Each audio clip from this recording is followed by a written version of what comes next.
जीवन में सब कुछ बहुत अच्छे कारणों से होता है। कभी कभी हमें ये बात जल्दी समझ में आ जाती है और कभी कभी हमें ये समझने में बहुत वक्त लग जाता है। ऐसा किसने किसने महसूस किया, मुझे ज़रूर बताना। जब कोई चीज़ हमारे सामने होती है तो हमें लगता है कि दुखी होते हैं, मतलब हमें अच्छा नहीं लगता। लेकिन कुछ समय के बाद हमें पता चलता है कि ये किसी अच्छी कारण की वजह से हुआ है, क्योंकि सब करने वाले भगवान जी हैं और वो हमारे लिए हमेशा अच्छे से अच्छा ही करते हैं। हरे कृष्णा। आप सभी स्वस्थ रहें, सुरक्षित रहें और खूब खुश रहें हर दिन। बस यही मेरी अभिलाषा है। आज सुबह वही रोज़ का काम, रोज़मर्रे वाला काम एक फिक्स रूटीन हो गया है। कभी कभी ऐसा लगता है कि जैसे एक एक दिन बीत रहा है, मतलब हम लोग बिता रहे हैं। और ये बात सच है, धीरे धीरे चीज़ें समझ में आती हैं। सब कुछ पहले से फिक्स रहता है, कब क्या होना है, कैसे होना है, और हम लोग सिर्फ रोल कर रहे होते हैं बस, है ना।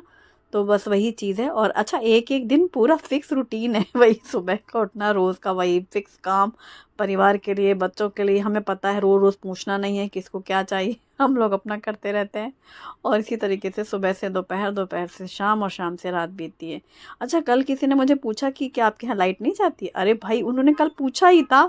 आज तो ऐसी मतलब आज नहीं, यानी कि कल वाले दिन में जब उन्होंने कमेंट किया था, उसके पहले ही पहले वाला ही जो दिन था, भाई इतनी भयंकर गर्मी, इतनी भयंकर गर्मी कि कान के बगल से पसीना से पानी की धार जैसा बहे। और 4-5 घंटे के लिए लाइट चली गई थी, वो भी बीच दोपहर में 1 बजे से लेकर 5 बजे तक। पूछो मत क्या हाल था। तो चलो आज की शुरू करते हैं रेसिपीज़। तो हमने लिया एक बड़ा सा आम, उसका हमने छिलका उतारा है और फिर उसकी प्योरी तैयार कर ली है। इसमें से जो जार में प्योरी तैयार है, इसमें 1/4 कप जितनी प्योरी मैंने निकाल कर साइड में ले ली एक बोल में। बाकी की प्योरी में हम डालेंगे दूध, और एकदम ठंडा चिल्ड मिल्क है ये। और ये बड़े साइज़ का आम था, इसलिए ऐसी प्रक्रिया हो चुकी है, मतलब हो रही है। 3-3 आइटम बन रहे हैं, क्यों ऐसा? 2 आइटम मतलब एक आम से। तो 2 ग्लास ठंडा ठंडा मिल्क शेक तैयार है, मैंगो शेक। और इसे मैंने डाली है ठंडा दूध और पिसी हुई चीनी, पाउडर शुगर दूध में जल्दी से घुल जाती है। और इसके ऊपर डाल दें बादाम की कतरन, और ये तैयार हो गया मैंगो शेक। सुबह हो या शाम, जब बच्चों को चाहिए आप बना के रख दो बढ़िया मस्त आराम से, बच्चे अपना टाइम से लेंगे। अब चलो लगाते हैं दही। तो दही वाले बर्तन में दूध डाला है गुनगुना सा। अब इसमें हम डाल लेंगे दही। तो 1-1.5 चम्मच जितनी दही लग जाएगी इस पूरे दूध में। आधा लीटर करीब ये दूध है। और इस गुनगुना दूध है, फ्रिज का, एकदम ठंडा नहीं है और बिल्कुल गर्म तो बिल्कुल भी नहीं है। मतलब ऐसा दूध जब हम छोटे बच्चों को दूध पिलाने के लिए गुनगुना करते हैं ना फ्रिज से निकाल के, बस उतना ही चाहिए। वो रोज़ आप करेंगे ना तो आदत पता चल जाती है, फिर उंगली भी डालने की जरूरत नहीं पड़ती है, मतलब वो ऐसे समझ में आ जाता है बर्तन से ही। मैंने कल रात में दही बांध के रखी थी, और इस तरीके से बांध करके इस छोटे वाले वाइट बोल में, ये जो ड्रेन बास्केट है इसमें रख दिया। नीचे पूरा पानी झड़ गया और इसको मैंने रख दिया था फ्रिज में। ये मुझे बड़ा सही लगा। जैसे वो आता है ना, हाँ, हंग कर्ड मेकर, सेम वही प्रोसेस हो गया। ऊपर दही है, नीचे जाली से पानी छड़ के हो झड़क गया लंबे बर्तन में। और इस तरीके से हमारे दोनों तरह से काम आ जाते हैं। लंबा बर्तन भी यूज़ होता है बहुत सारी चीज़ों में, और ये हमारी बास्केट भी यूज़ होती है। हंग कर्ड रेडी हो चुका है, नीचे पूरा पानी है दही का। और ये दही, गाढ़ी सी दही को हम लेंगे मिक्सिंग बोल में। इससे हम 2 आइटम बनाएंगे। जैसे अभी हमने मैंगो से किया ना, मैंगो मिल्क शेक तैयार है और मैंगो प्योरी निकाल लिया, आमरस। इससे ना एक बहुत अच्छी रेसिपी ये होती है, आप छोटे छोटे से बॉल्स बना लो इस तरीके के हंग कर्ड से। और इन बॉल्स को आप बढ़िया से चिली फ्लेक्स, ऑरिगेनो के साथ अच्छे से कोट कर लो। और ऑलिव ऑयल के साथ डुबो करके रख दो। तो ब्रेड टोस्ट के लिए बहुत बहुत बहुत अमेजिंग आइटम है, बहुत अच्छा। आप इसके बाद बटर चीज़ खाना भूल जाएंगे ब्रेड के साथ में। अब हम चूंकि बॉल्स नहीं बना रहे हैं, मैं ऐसा बना रही हूँ ब्रेड स्प्रेड। ठीक वही चीज़ है, आप बॉल्स बना करके थोड़ा सा फैंसी लगेगा, और ऑलिव ऑयल में डिप करके रखेंगे तो वो 3-4 दिनों के लिए आप कर सकते हैं, फ्रिज में रख सकते हैं किसी भी कांच के जार में। मैं ऐसा स्प्रेड बना रही हूँ जिसे हम 2 दिन में आराम से खा लेंगे। 2 दिन क्या, कल ही खा लिया जाएगा।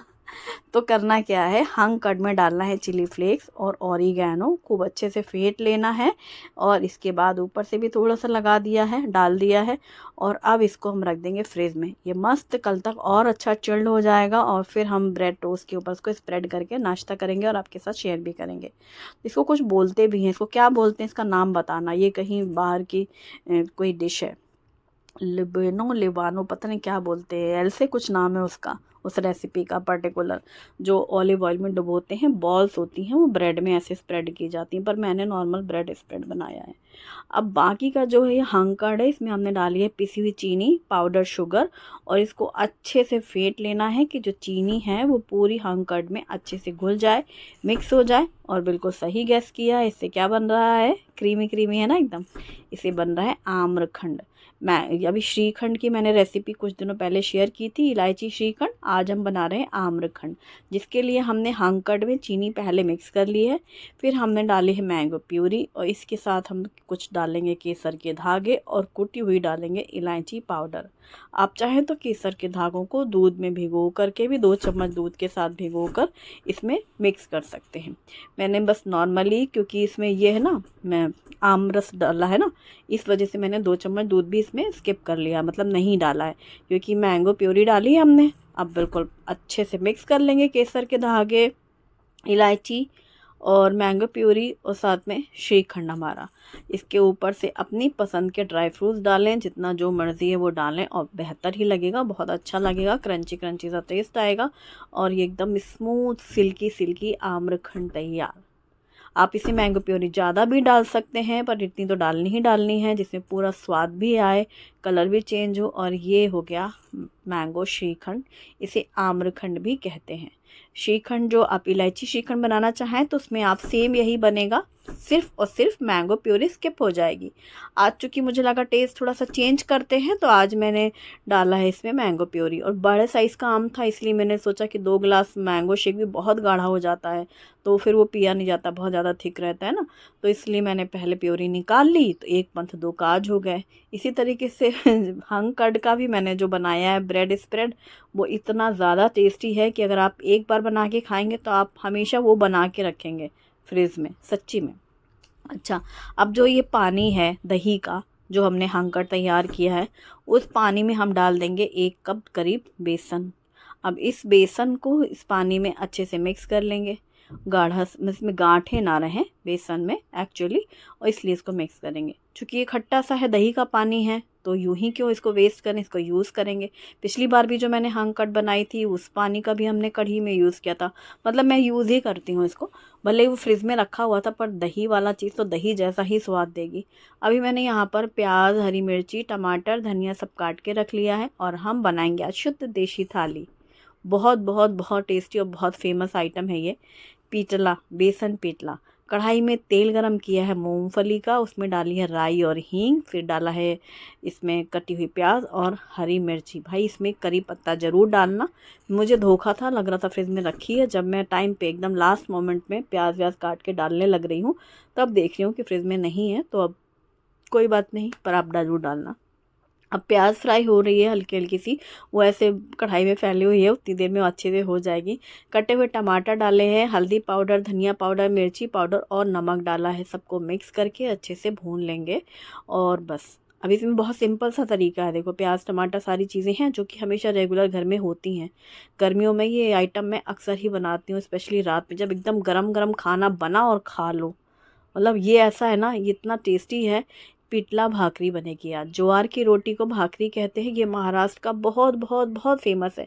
शेगांव जो नाम सुना होगा आपने, वहाँ तो इसका प्रसाद मिलता है, पिटला भाकरी, पिटला भाकर।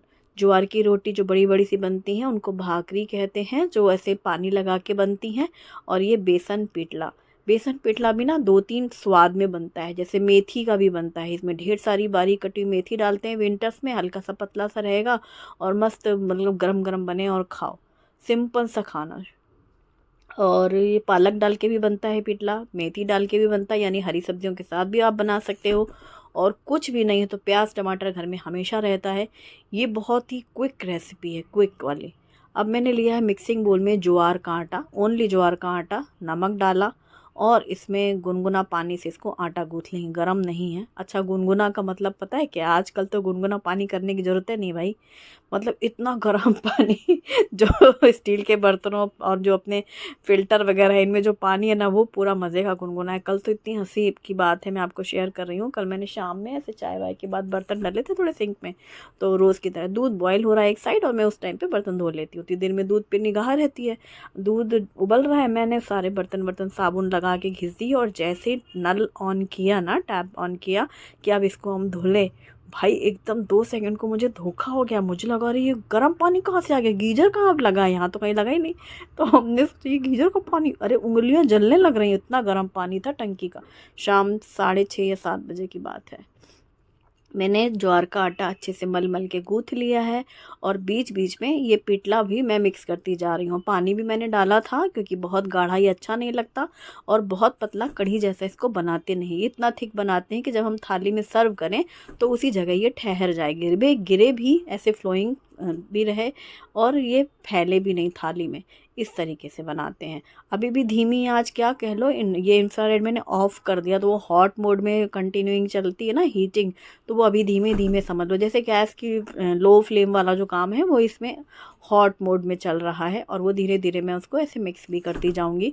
और झटपट से मैंने यहाँ पर गैस में रखा तवा और ये ज्वार के आटे की बनाई बॉल्स, हल्का सा सूखा आटा डस्ट किया और रोलिंग पिन से हल्का हल्का रोल किया। मैं बना रही हूँ ज्वार फुल्का रोटी। ज्वार भाकरी जो होती है वो थोड़े बड़े साइज़ की होती है, हल्की सी मोटी होती है, जो टिपिकल ट्रेडिशनल रेसिपी है, बनाने को चाहे कोई कैसे भी बनाए, ठीक है। फिर उसके ऊपर वाले लेयर में पानी लगाते हैं हाथ गीला करके बाकायदे और फिर उसको पलटते हैं तवे पर। जो पानी वाला हिस्सा होता है उसमें थोड़ी सी डॉट्स बन जाती हैं चित्ती चित्ती जैसे, क्योंकि तवे पे चिपकता है वो, फिर वो क्रस्ट आता है गीला गीले की वजह से, वो फिर तवे पे सिकता है तो करारापन आता है, तो कुरकुरी सी बनती है एक साइड से ये रोटी पानी वाली। मैंने नॉर्मल फुल्का रोटी बनाई है लेकिन ये ज्वार की रोटी है टोटली, इसमें 1 चम्मच भी गेहूं का आटा मिक्स नहीं है। ये ज्वार बहुत सुंदर टेस्टी वाला है, सुंदर इसलिए कि सफ़ेद मोतियों जैसा होता है। इसको स्पेशली कुछ नाम कहते हैं, सफ़ेद रंग का जो होता है, अभी नाम नहीं याद आ रहा मुझे वॉइस ओवर के टाइम पे, फिर या कभी याद आएगा तो मैं बताऊंगी। ये वो वाला है जो बहुत ही मिठास होती है, इतना मीठा ये रोटी, इतनी मीठी है, मीठी स्वीट वाली मीठी नहीं है। एक होता है अनाज का मीठापन, वो वाला, वो काफ़ी दादर दादर कहते हैं, हाँ दादर कहते हैं इस ज्वार को, जो लोग जानते हैं, जो लोग यूज़ करते हैं, दादर है। सफ़ेद रंग की मोतियाँ जैसी रहती है। ये हमने चक्की पे पिसाया है, इतना बेहतरीन इसका स्वाद है कि इसकी आदत लग जाएगी अगर आप एक बार खा लोगे। पहले तो आप सुनोगे लोगं से, अरे ज्वार बाजरा खाओ हेल्दी रहता है, ये वो है, तो थोड़ा सा आपको बिलीव होगा कि नहीं। जैसे आप इसको खा लोगे ना तो आपको आदत लग जाएगी, फिर आप खुद सोचोगे अरे यार 2 रोटी खानी, हम इसकी ही खाएंगे, हमें नहीं खानी गेहूँ की रोटी, वो वाली। और गरम गरम ये ज्वार की फुल्का रोटी बनाई है मैंने, वैसे आप इसे भाकरी नाम दे सकते हैं पर हम तो वही एक्सपर्ट हैं फुल्का रोटी बनाने में, तो हमने वही काम किया है। क्योंकि वो ना जब हम बनाने की कोशिश करते हैं भाकरी नुमा तो फिर हमारा बच्चा नहीं खाता है, जो उसे पानी वानी लगा देते हैं, जो मोटी मोटी बन जाती है। ऐसे ही हमने उसको समझाया कि रोटी है देखो शुभम, ये अब 2 तरीके का आटा गूँथो, 2 रोटी तुम्हारे लिए गेहूं की बनाए, फिर पापा अपने लिए बनाए, इससे अच्छा एक ही साथ बनाएंगे, ठीक है प्लीज़ तुम खाना। तो उसने मान लिया है और वो खाने लग रहा है और अब खाने लगा है, तो इसको फुल्का रोटी समझ के उसने खाया, तो हमने भी फुल्का रोटी जैसा ही बनाया है। अब हम इसको भाकरी का नाम दे के उसका रूप प्रकार बदल दें तो उसको लगता है कुछ बदल गया खाना तो फिर हमने सोचा क्या ही, वो ना खाने से तो अच्छा है खाना, है ना, इसलिए अब हम यही बनाते हैं सुबह हो या रात में। अब मुझे बहुत इजी लगने लगा, पहले मैं ऐसे सोचने लग जाती थी जब भी हस्बैंड कहते थे कि मीनू तुम वो बनाया करो ज्वार की भाकरी रोटी बना ले करो, तो हमें ऐसे पसीने चढ़ते थे कि हाय राम अब 2 तरह का आटा कौन करे 3 लोगों में 2-2 रोटी के लिए। फिर अब जब ये वाली रोटी बनने लगी और हमने खुद ने खाया और हमको मज़ा आया मतलब बहुत मिठास है इसमें। ऐसा नहीं कि ये मैंने पहली बार खाया, मैं ये बहुत बार खा चुकी हूँ, ठीक है, लेकिन इस बार मैंने ऐसा महसूस किया क्योंकि जब इंसान खुद से अंदर से सोचता है कि हाँ हमें बदलाव लाना है, तब वो कोशिश करता है। ये बात बिल्कुल सच है, चाहे वो खान पान में हो चाहे पहनावे में हो। जब इंसान अंदर से सोचता है, दूसरा ज्ञान कुछ भी देता रहे वो थोड़ी देर के लिए रहता है, तात्कालिक ज्ञान होता है। जब हम खुद से सोचते हैं कि हमें ये चेंज लाना है, लाना चाहिए, तो हम उसी तरीके से अपने आप को डाल देते हैं ना। वो वाली चीज़ मैंने महसूस की है, मैं इस बात से पूरा अग्री करती हूँ, बोलती हूँ कि हाँ ये सच है मुझे अच्छा लगने लगा और अब मैं बनाने और खिलाने लगी हूँ अपने परिवार को। और ये बहुत ही बेहतरीन आइटम है और इतना बेस्ट कॉम्बिनेशन है ना, पेटला भाकर मज़ा आ गया, चेंज मिला। Thanks for watching. वीडियो पसंद आए तो लाइक ज़रूर करें। Bye bye.